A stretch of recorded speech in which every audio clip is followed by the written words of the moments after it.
Hey everybody, this is Steve Riley from LA Guns, and you're watching CMS TV. Peace.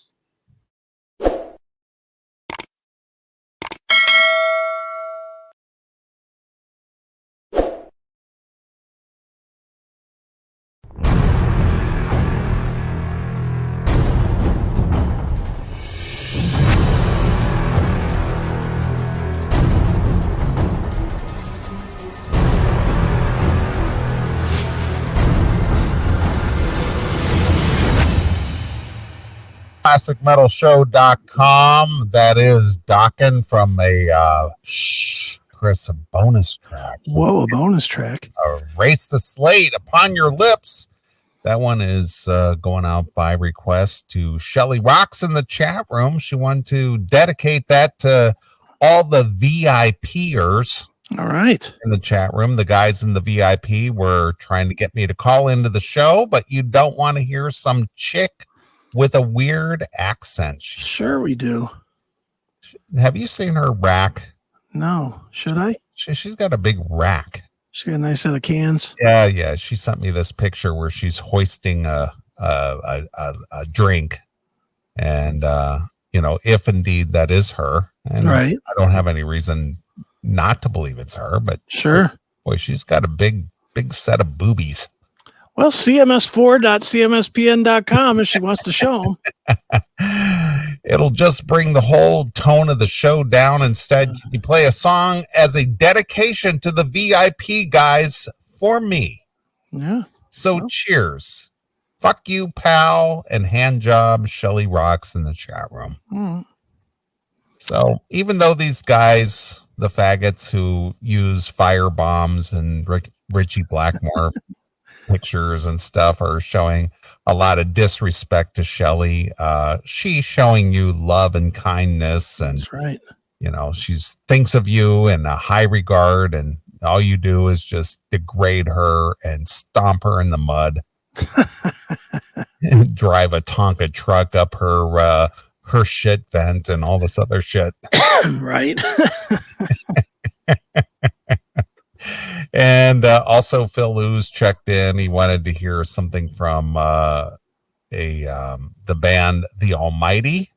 Like that. Praying to the Red Light. Yeah. Ricky Warwick from Black Star Riders. Yeah, there you go. Yeah, they're actually doing shows as The Almighty again. That's pretty cool. They? Yeah. Wow, how about that? Yeah, I don't know if it's just a one-off or if he's doing it kind of now a little more, but yeah, I saw that they're playing somewhere. I was like, holy fuck, that's fucking awesome. And then Scott Roop, he wanted to hear something from a band called Gunshine.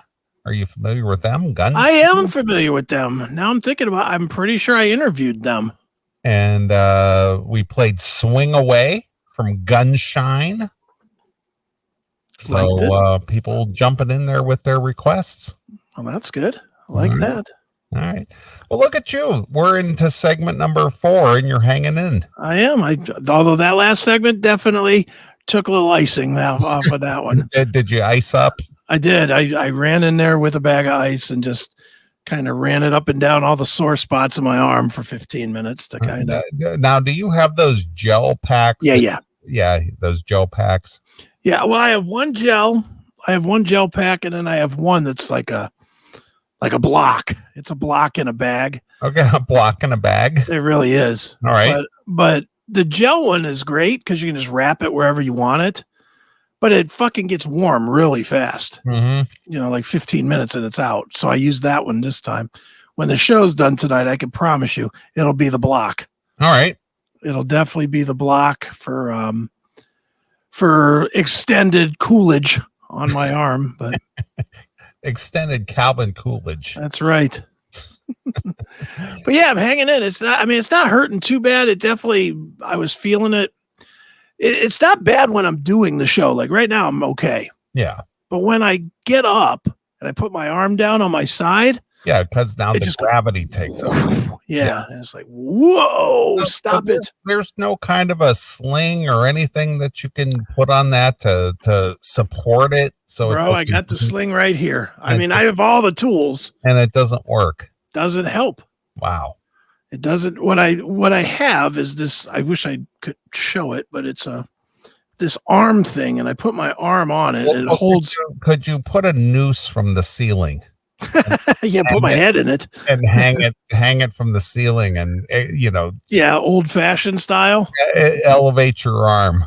Yeah, I could. I mean, that's about what I'm doing now because this thing it sticks out of my desk and has like an arm cup. And I have my elbow in the arm cup, and then I have my hand on the desk. Right. So it holds it. Got a hand on the trigger. That's right. So, I mean, it's nonsense. I can't believe I'm going through this shit, but whatever. It is what it is. I'm determined to do this show tonight. God damn it. All right. And in October is your next birthday, yeah? Yes.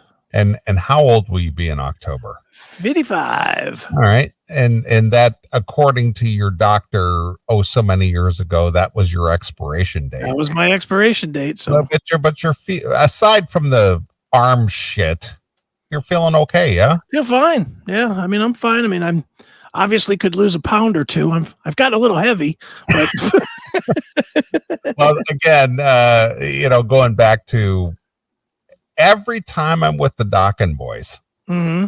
How's Chris? Yeah. Is he losing any weight? Is he doing okay? Those guys are LA guys. How is he? How's his diet going? How is everything going?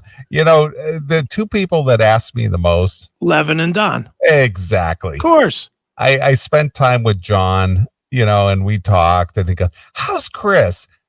Chris, I really like Chris, and I'm worried about him, bro. Would you give him my best? And then, of course, when I'm helping Don pack up before he has to, jet out in the morning, it's just like, how's Chris doing? Is he doing okay? I'm fine.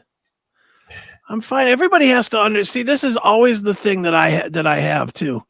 I've told everybody. One, I do have a doctor's note basically saying that that I'll be dead in a year. But two, even if I'm not the guy trying to live to be 100. Well, I agree, but my point is that regardless of all the obstacles that you faced in your life, you're living the best life that you know how to live. Absolutely. Right. Look, I was dead, clinically dead at 26. So I'm damn near 30 years past? 30 years past plus. You had a big COVID scare too. Yeah. Yeah. And that should have taken me out too. Right. So only 2 of my 9 lives have been blown so far. So I've got 7 more. Shall overcome. That's right. We shall overcome. That's it. And you guys, no matter what happens, if I die tonight, if I die in a year, if I die in 10 years, whatever, I've left you a legacy of Chris. Could I play Motley Crue from Red, White, and Crew? If I die tomorrow. Yeah, exactly. Or Love Hate. Love Hate is my tune. Wish I had more time. I wish I had more time to love you. Right. I thought it was don't fuck with me. I won't fuck with you. Yeah, well, when I'm dead, I won't be fucking with you anymore. That's for sure. Yeah, there's quite a few of those tunes that are out there that are fucking written for me, but the thing is you included lyrics in your books, yeah, that were meaningful for the chapter that you were writing. Sure, the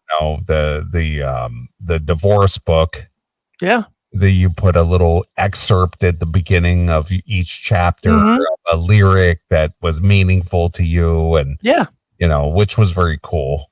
Yeah, it was just something I do. I mean, it's kind of how I write is I put something on, right, and it gives me an idea, and then I tear through. Well, one of your clients, who's a former relationship of mine that starts with an R. Yeah. I chit chat with her periodically. Yeah, and she always makes some kind of a statement or a comment about something, and for some reason, my mind just immediately goes to a song lyric. Oh, yeah. Immediately. Sure.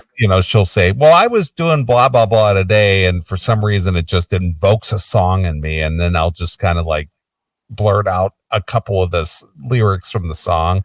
Right. You have a song for every situation. It's like, yeah, because everybody wrote about every goddamn thing that mankind could ever experience. Yeah. And I'm a musicologist and I enjoy music. And yeah, there's a lot of songs out there that just describe our everyday existence. Mm-hmm. Exactly. You know, and I'm just like one of these people that if it reminds me of a song, I'm just gonna blurt out the lyric that just like I did, we shall overcome. You know what I mean? Yeah, exactly. It's like that. You just got this lyric for everything. Right. Look It's at like that. that's because I enjoy music. I enjoy it.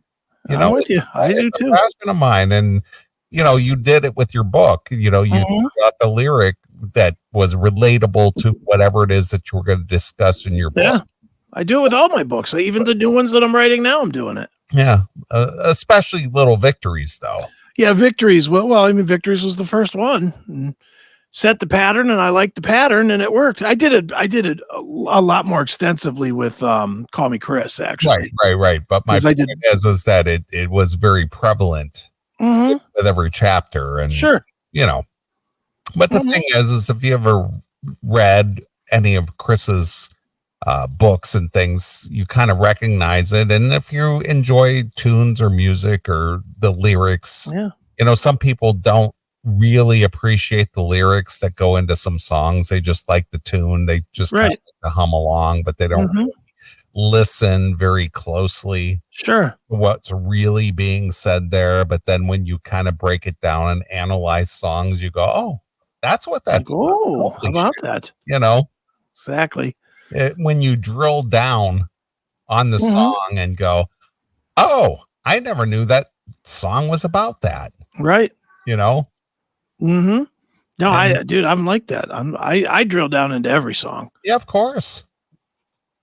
I'm like you. I'm a music fan, so I dig into everything. So if and when the new Dokken release comes out in September 15th, there's a song, and I'll have to ask if I can play it. It didn't make the record. Okay. But in my opinion, it's the best song on the record. That didn't make the record. Of course. I'm just like, this is the best song on the record. What's wrong with you guys? Did Frontiers turn down or Don? No, it wasn't Frontiers. It's Silver Lining Records. I'm sorry, that's right, Silver Lining. But they determined what 12 or 13 songs are on it. I think there's like 15 songs that are available. Right. But the one song that they didn't choose, and in my opinion, it's just me. It's the best song on the record, or could have been on the record, and they go, yeah, that's not going to be on the record. Right. So it's going to be a bonus track or whatever. But if I get the permission, I'll play it on the show. Okay. I think a lot of people in our age group, will get it, and you'll go, wow, that's a cool song. I get that. Is it? I'll say this as generically as I can, but I think you'll get it. Is it the Location song? No, that made it. No, that's on the record. Okay. This one's I'll tell you what it is. Okay. It's Not Hard. Oh yeah. That's a good song. That's a great good song. Didn't make the record. That's interesting. That's my point. Yeah, I would have thought the Santa Fe one would have probably been. No, that's the last track on the. Yeah. I tracked the record and they accepted my lineup. So that's the closing track of the record. Okay, very good. All right, but good tune. It's a good tune too. It's a what do you want to call it? A biographical. A biographical tune. Yeah, it's a biographical tune, and I'll give I'll give you a little insight.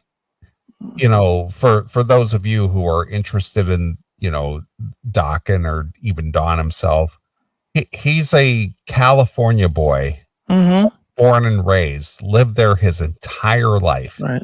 His entire life. Then about 6 years ago, he bought a house in Santa Fe, New Mexico. Right. He's selling his Beverly Hills home. Is he? Yes. It went on the market this week. No shit. Yep. So that's getting the hell out, huh? That's the last piece of the puzzle to his connection to LA. Yeah, all his friends have moved or True. I passed mean, on or whatever. it's not what it was, but my point is that you've lived 69 of your years of your life in Southern California. Yeah. And now after this is gone, that's it. You have no more ties to Southern California, which has been your home your entire existence. That's crazy. And it's like, it's over. You know, and well, not over as in life, but it's over as far as your existence in a place that you've known. It's that closing the chapter. It's closing the proverbial chapter. Yeah. You know. Well, good on Don. I'm really surprised he's staying in New Mexico. Well, me too. I said, so this obviously means you have just made a decision that now this is my home. This is where I am now. And you don't want to be moving when you're 70 years old. Well, but there's no going back now. Yeah, that's my point. It's just like, because he had that home in Beverly Hills for umpteen years. Right. And if for whatever reason his situation in Santa Fe wasn't to his liking or things changed or whatever, he could go back to his home in Beverly Hills. Right.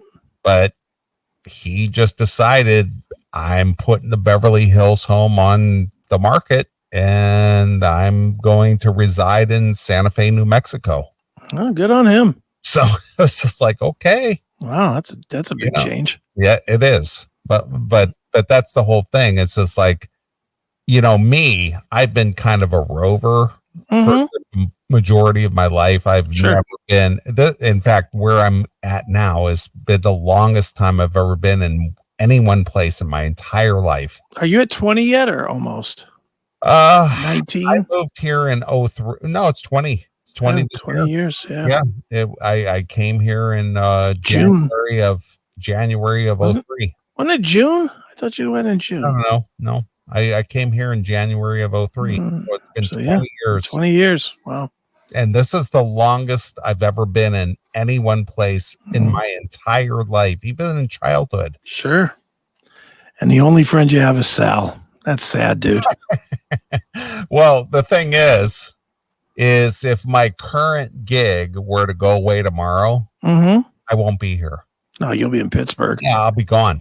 The only reason I remain here is because of my current gig. Right. And that's it. That's the only reason.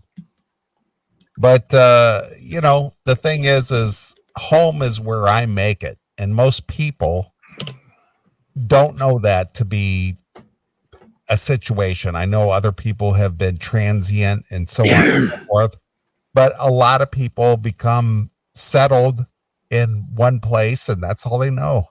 Right. Yeah. Well, that's it. It's you get stuck and then you just get comfortable and then that's it. That you don't do anything else. You know, it does happen. I'm aware it happens. Let's take a phone call. Hail and kill caller. You're on the air. Hi, guys. Hey, it's Tim James. What's up, Tim James? Well, I'm just ringing in quickly. Quickly? Yeah, I've lived in the same places for. First, I lived in Canberra for 37 years, and now I've lived in Sydney for the last 13. But the reason that I'm calling, did I just hear you say, sir, Neeley, that the new Dokken album is coming out on the 15th of September? You heard that correctly, Tim. Good. That's cool. That's not cool. I think it should be out way before then. That's just my opinion. But okay, if that's what the record label says, what are you going to do about it? Yeah, well, I will be purchasing your coffee. Of course you will. Hope you guys are well. And